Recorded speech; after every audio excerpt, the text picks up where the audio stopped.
You're listening to episode 13 of the Journey to Launch podcast. Goal setting, how to figure out where you are in your financial journey, and listener Q&A. T-minus 10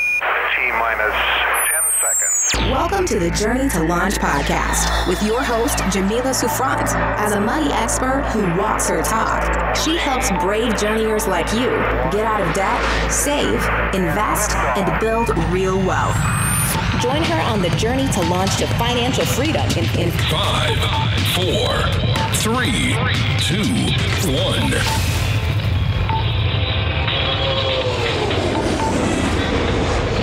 Hey, everyone. Thanks again for joining me on the podcast. This episode is going to be a little bit different from the past couple that I've done.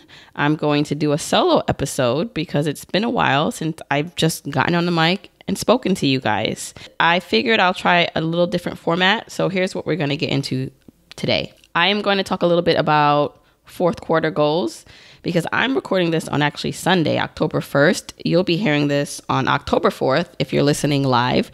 But even if you listen after this date, October 4th, you are basically entering into the last stretch, the home stretch of the year. So what are the things you can do with your finances, with your goals to make sure that you hit them, to make sure you hit whatever it is that you intend and want to do?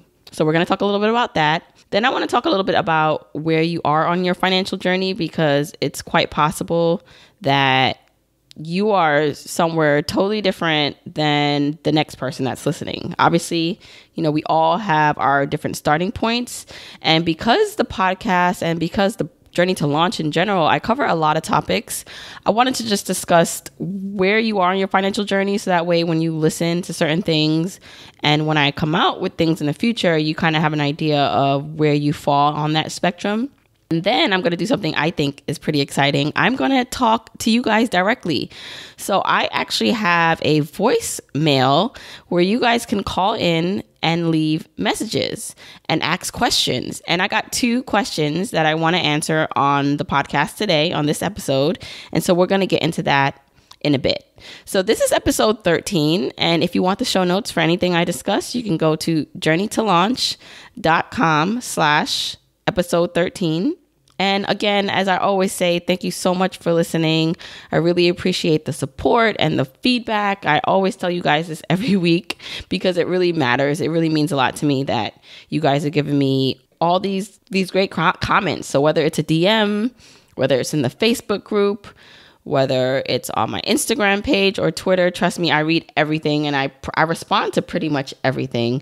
And so I appreciate it. So if you are listening, just remember to tell a friend to tell a friend. That's the best way this podcast gets out there. Also, if you happen to be listening in iTunes, please leave a review. So you guys have been so great about leaving reviews, and I appreciate that as well. Because as you know, if someone's searching for the podcast, when they see that there are more reviews, it just gives more credibility to my platform and helps it get more out there. So I thank you again. And go leave that review if you can. All right, so let's just jump right in. It is the home stretch of the year. We are in the fourth quarter. We only have 3 more months left for 2017. And I want you to take stock of what you've accomplished so far for the year. And hopefully you set goals when you started the year, right? So I know that New Year's resolutions are a big thing, and every year we all probably make them and we say what we want to accomplish. And a lot of the goals or resolutions that people come up with have a lot to do with usually fitness and health and finances. Think about what you thought you would accomplish this year in terms of your finances, how much debt you wanted to pay off, how much you wanted to save, what you wanted to do, and take stock of where you are if you haven't done that yet. I would recommend that you are doing this throughout the year anyway, but as the quarter ends, so there's 4 quarters in the year. So as this one is beginning and we're in the home stretch, it's really, really important to understand what you've done so far, because let's think about it. You only have 3 months left. If you understand where you went wrong or what you did right, you can maximize or minimize those things going forward. And maybe you didn't have financial goals. Maybe you didn't even think that deep about what you wanted to do this year, but it's not too late. So I am going to give you a couple ways in which you can make sure you are going to end this quarter with a bang, that you are focused and you're going to end the year off right. So first things first, make sure that you are looking back at your goals and you have made them SMART. So SMART stands for, the acronym is specific. So S, M, measurable, A, achievable, R, results focused, and T, timely. Even if you have not set goals for the year, you can still set them. It's never too late to set them. 3 months is a lot of time to get a lot of things done. And so let's just go over quickly what the SMART goals are. You want to make sure that they're specific. So make sure that they are specific and written and clearly defined with what you're going to do. So it's the what, why, and how. What exactly are you going to accomplish? Then measurable. Make sure they're measurable and you can have tangible evidence that you've accomplished the goal. And that's easier to do with your finances because finances are around numbers. And so you can say if you want to pay off $5,000 in debt, you can say if you want to save $15,000, you can say if you want to contribute $2,000 to your IRA. You can be very specific about your finances. So that makes it better when it comes to making your finances SMART goals. Achievable. Goals should be achievable. They should stretch you slightly so that you feel challenged, but they are defined well enough that you can achieve them. And I would say that my retire in 6 years is slightly a stretch goal because I really need to hit everything right to be able to do that. But again, just make sure that you are making sure that your goals are achievable, because you don't want them to stretch you too much where they don't make sense, where you are running and you're aiming at this target that you really, if you did everything right, you couldn't hit because they're just not achievable. Then the next thing are results focus. So you want to make sure that you are measuring the outcomes when you're looking back at if you are accomplishing your goals and not the activities, which seems kind of counterintuitive because it's actually, I talk a lot about the systems and the activities that you need to do to reach your goals. But when you look back at it all, it's really the outcomes. If you're measuring the outcomes, you're not too tied to if maybe one way of doing things didn't work and one way did work. So when I say to look at the outcomes, it's really just to focus on what worked. And that's really all you need to be focused on. And sometimes you might need to change directions. You might try one strategy and that strategy is not working. Maybe you tried a way of budgeting and you don't like the way that budget is working, or you tried a way of maybe a cash envelope system to spend and pay things and you don't like the way that's going. But if you're still able to hit your goals because you switched and you pivoted and you did something else, that's totally okay.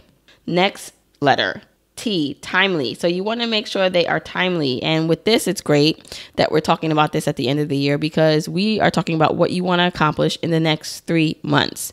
And so be specific. What are you accomplishing? It's going to be at the end of the year, and how can you do that? So I'd recommend that you really just look back, take stock of what you planned for the year. Make sure that the goals are SMART so that way they're easier to accomplish.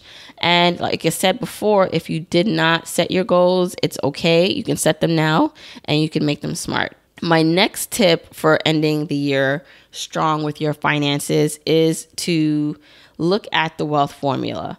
So the income minus expenses equals that gap. And with that gap is how you build wealth. And so can you pick one part of the equation to work on? I would recommend each part. So pick something you can do on the income side that will help increase your income. Pick something you can do on the expenses side that will decrease your expenses or optimize your expenses. And then with that gap, think about what you can do with the gap to further bring you to reach your goals that we just talked about. And so, for example, maybe you're looking at your income and you're saying, okay, how can I, for the next 3 months, increase my income? Maybe it's selling things in your house that you don't use. Maybe it's putting your business, if you have a side hustle or a business, in hyperdrive and really focus on providing value to your customers and selling more. Maybe it's working overtime. So think about what you can do within the next 3 months to increase your income and be specific. Write those down. expenses. There's but so much you can reduce your expenses, but I would probably guarantee that you listening, even me talking, we can do more. And it's not to really be from a place of deprivation where you are depriving yourself of the things you love. It's really just taking stock of what you're spending things on, and is it aligned with your goals, the goals that you just set. And then the gap. So the gap would be, what are you doing to do with that money? So you increase your income, you've decreased some of your expenses, and maybe you find $100 in your budget. Maybe you find $50. Maybe you find $500. What are you going to do to get to your goals? So are you going to use that $500 to pay off debt? Are you going to use that $500 to put towards your IRA? Are you going to use that $500 to invest? So whether that's investing in a retirement account or a investment account or a business, decide what you're going to do with that money. So I would say pick one thing you can do from each category, write it down, and think about the remainder of the year that way. And then the last thing I would say is just stay focused. There's a lot of things happening. It's the end of the year, holidays are coming up, so it can feel like, you're going to be pulled in different directions to spend money, and that's fine. But just stay focused on what you're actually doing and why you're doing it. The next thing I wanted to talk about was the journey that you're on, this financial journey that sometimes seems never ending.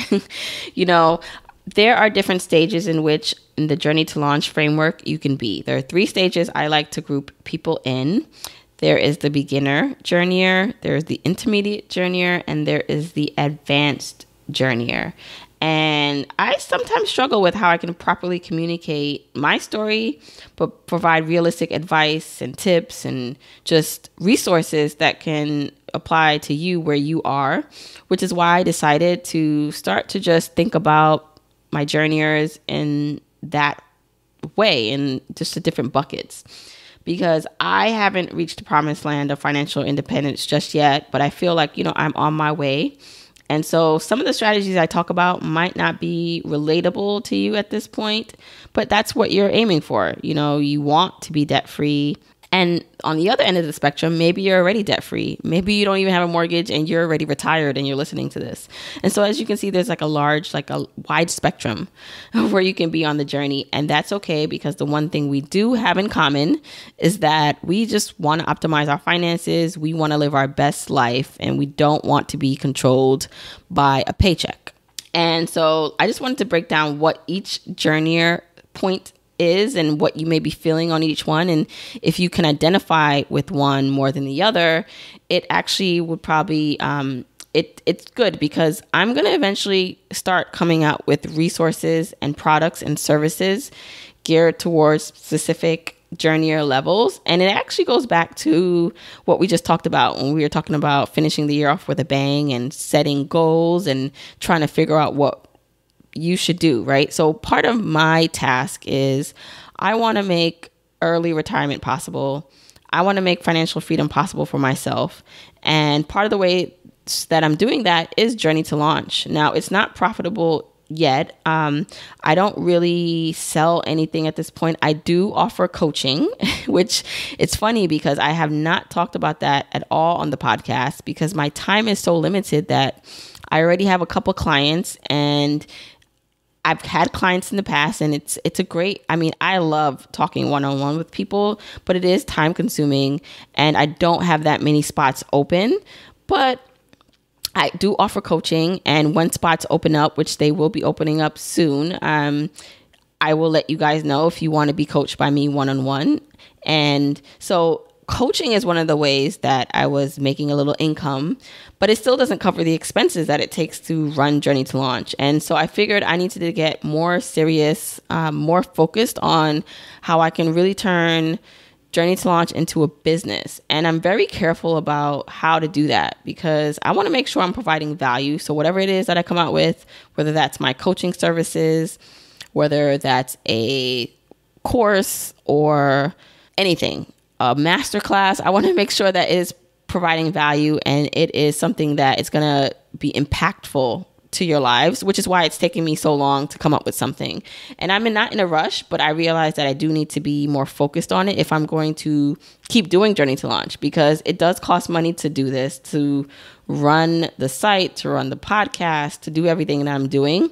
And so unless I can start making some money, or at least covering my overhead and then eventually growing the business, then I can't see it as being sustainable.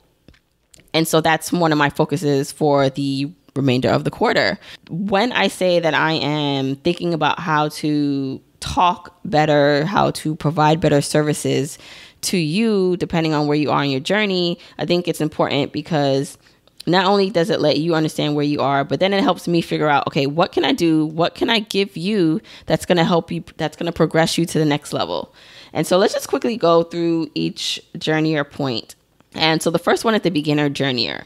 So I envision the beginner journeyer as someone who's just starting out on their journey. So maybe you haven't made the best financial decisions, but that's all in the past because you're here with me now. And perhaps your parents didn't teach you much about money, and maybe you were sold the dream of paying for overpriced college education only to land a job that barely allows you to pay the minimum on your student loans. So whatever your reason, you're tired of sitting on the sidelines and watching other people live the life you were meant to live. You're looking to make some serious changes to your habits and mindset so you can break the negative financial cycle. You need help probably getting started and staying focused and learning the basics. And that's kind of like how I envision the beginner journeyer, someone who really is just coming to this, who has just opened their eyes and realizes they want to do things differently. And then the intermediate journeyer I see as someone who is in the thick of the financial freedom journey. So you see a faint light at the end of the tunnel, but you still need help organizing your finances and creating an efficient debt payoff strategy. And you're able to support your lifestyle, but you know you can do more to reach your goals. And you want to whip your finances into shape and make the transition from a negative net worth to a positive net worth. And then I see my advanced journeyers. So the people who are a little further along than that you're in a unique position in your financial journey. So you do have the tools you need to reach your goal. You may have a decent income. Maybe you're okay with your spending habits. Maybe you are slowly building your net worth, but you still feel stuck and you're a little bit unclear. You're unclear about how to take your finances to the next level. And so you really want to master the basics. So again, it doesn't even matter if you are advanced journeyer, because there are some things that maybe you still want to understand that a beginner journeyer doesn't know, which is what I love about kind of like the spectrum, is that just because you're in one area doesn't mean that you are too above or too advanced to understand or go back and learn something else. And so as an advanced journeyer, you're just looking to gain some clarity and create a realistic, actionable plan to execute to reach your journey. So I'm curious if any of those resonate with you, if you find yourself in one of those buckets, the beginner, intermediate, and advanced. If you are still unsure, I actually created a quiz that you can take, which will actually identify where you are on your journey, on your financial freedom journey. And you can go take that quiz at journeytolaunch.com/quiz.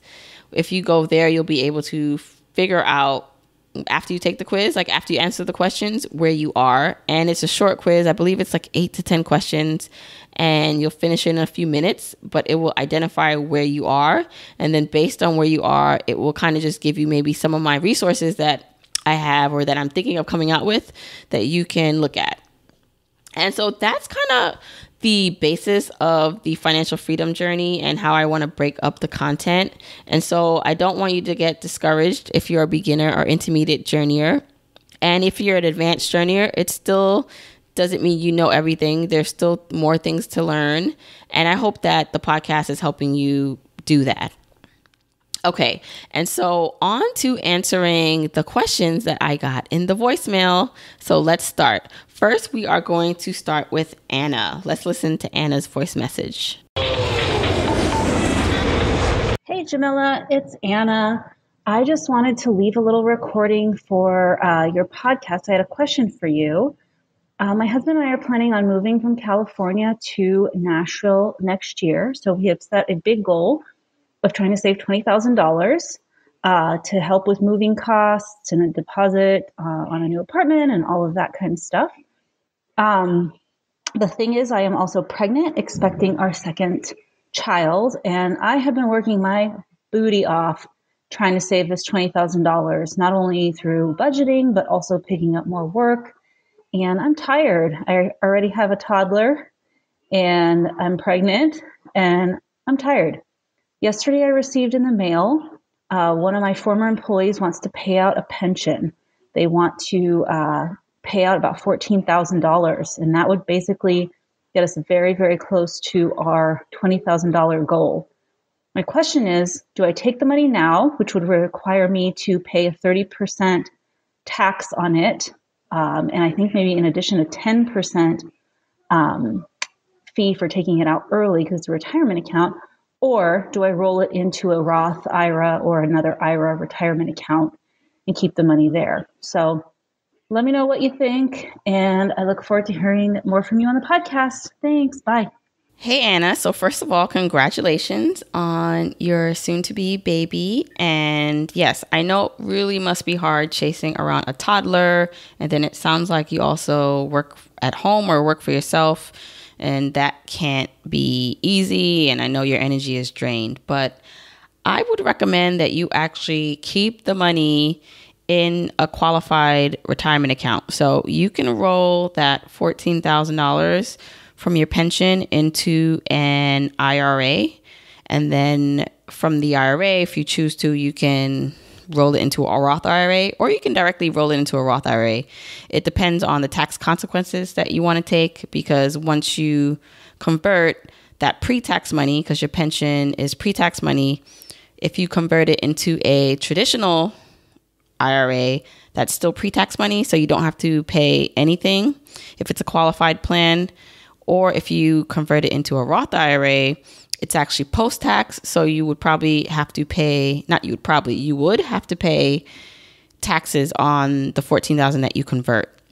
So either way, I recommend you just roll it over into a qualified retirement account, because if you don't, you will be taxed not only for taking that money out, but then you would have the 10% penalty, like you said.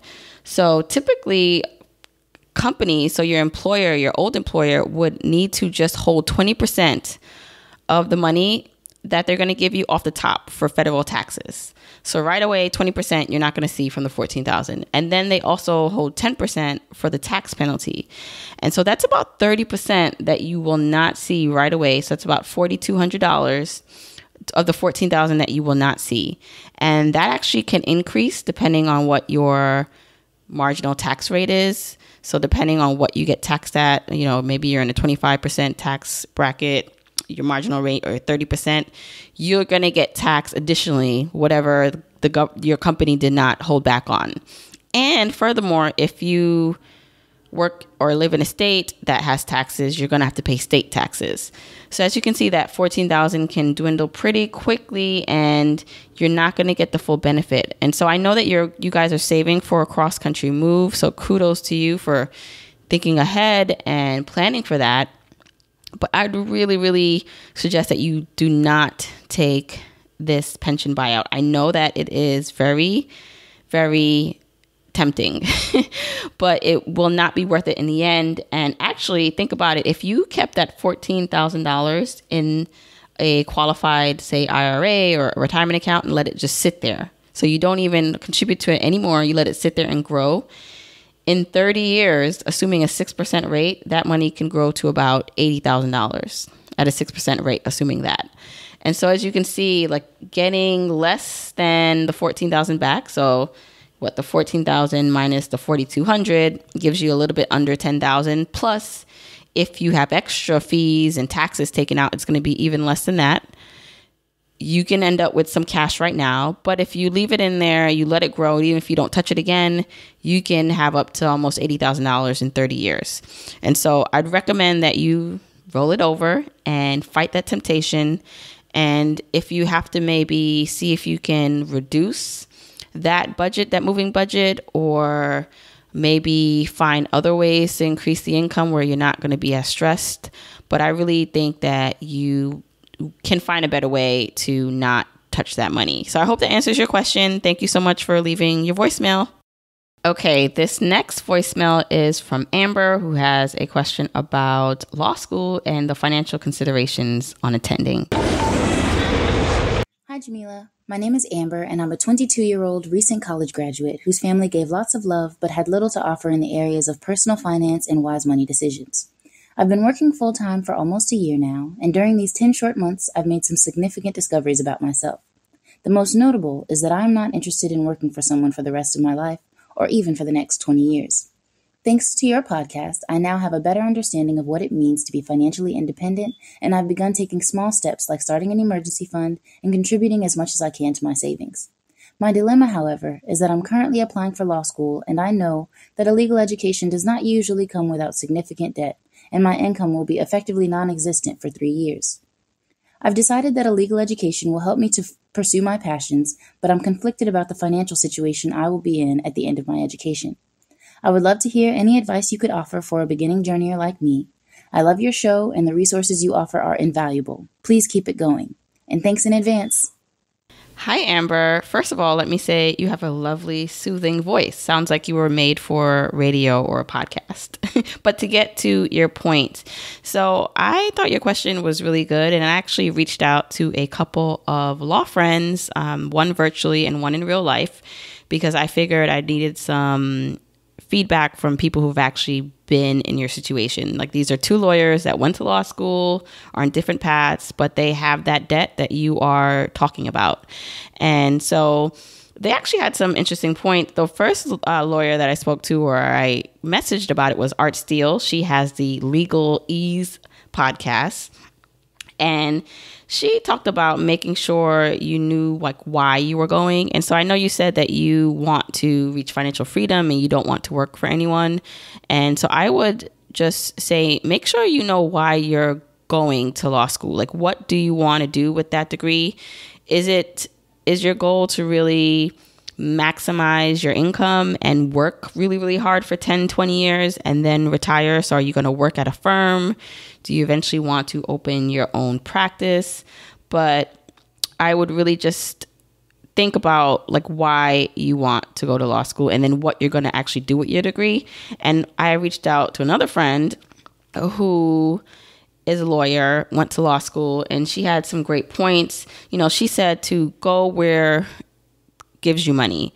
And so maybe it won't be a top tiered school, but maybe if it's a tier 2 or 3 and you think you can be in the top percent and they give you scholarships and money to go, then maybe you'd do better there as a big fish in a small pond versus going to a school, a private school, or one of the highly ranked ones where you're going to be a small fish in a big pond.